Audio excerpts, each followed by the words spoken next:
Would the longswords from Monster Hunter Rise work as actual longswords? Starting off with the Wind Thief Scimitar, well, first off, I don't really like the term scimitar, but that's another video. But the blade itself is pretty good. It's got a very distinct curve at the top, which wouldn't be good for thrusting. However, it does open up some options for hooking, tripping, that sort of thing. I'm not a big fan of the guard because it's going over where you would hold the sword in your hands. It's kind of like the hilt is quite long, which would be good for leverage in order to actually use a blade this big, and you would need to use it two-handed. Although these swoopy downy bits cover the top portion that you would hold, so you'd just be holding it down here, which would just be really awkward. So as is, it wouldn't really be too effective. Completely irrelevant side note, but these two lightsabers come from completely different distributors, but since they come from the same manufacturer, they fit together, so I can make a super long handle one.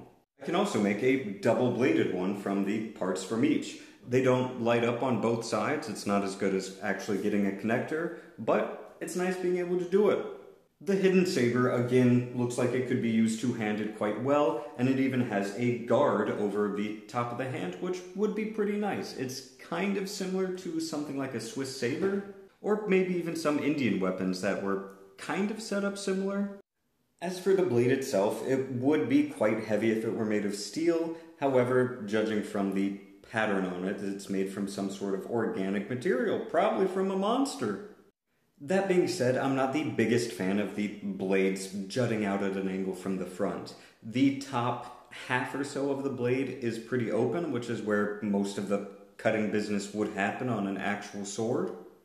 However, those protrusions seem like they would just get in the way and also throw out the weight, so not a really big fan of those. Without those, it would be perfectly fine. It would be a really good sword. The Julian Blade, also quite feasible in size, however, I'm not the biggest fan of the serrations on it.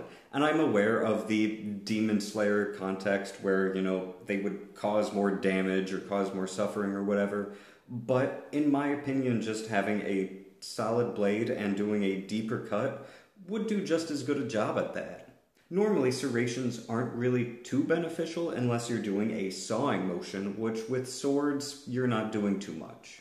The big menacing Scythe is not a longsword, obviously, however, it uses the same moveset as that, which a normal Scythe wouldn't really do because they're completely different weapons that you would use in a completely different way.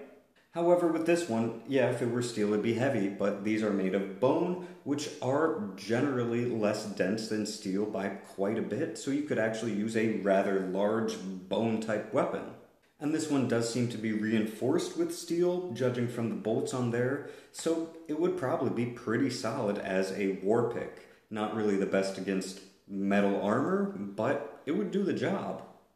The Wyvron blade is pretty much an oversized katana, like an odachi type thing. The dragon skin on the back wouldn't really add too much. In fact, it would make it cut worse because you've got the blade that does the cutting and then you have a thick part right here which the material that you're cutting would just get snagged up on, so it would cut better without that. Looks pretty cool though. The Rampage blade would probably work, again, it'd be two-handed. And I can't for the life of me think of any justification for why the blade would be shaped like that. It just seems like it wouldn't really be the most beneficial. The Red Knot blade, again, is pretty much an odachi, although it doesn't have that back thing like the Wyvern blade did. So this would be really solid. It even has a bit of a knuckle guard type thing in the front there, so would be even more defensive. Overall, really solid blade. Tigrine Need, again, looks like a relatively solid blade, although it has like a crocodile jaw on top, or monster crocodile jaw, whatever, similar, which wouldn't really help with cutting, but, since it's got spikes, it would deal more damage in different ways, so it's not, like, entirely bad. It's not something I would do on a sword, but it would be okay. Phantom Mirage seems more like a club that you could just bonk things with, and it's got a hook on top which might be sharpened inside. I mean, I'll be honest with you, I don't really understand what this one is going for, but it wouldn't really work as a sword, but you could still use it as a weapon.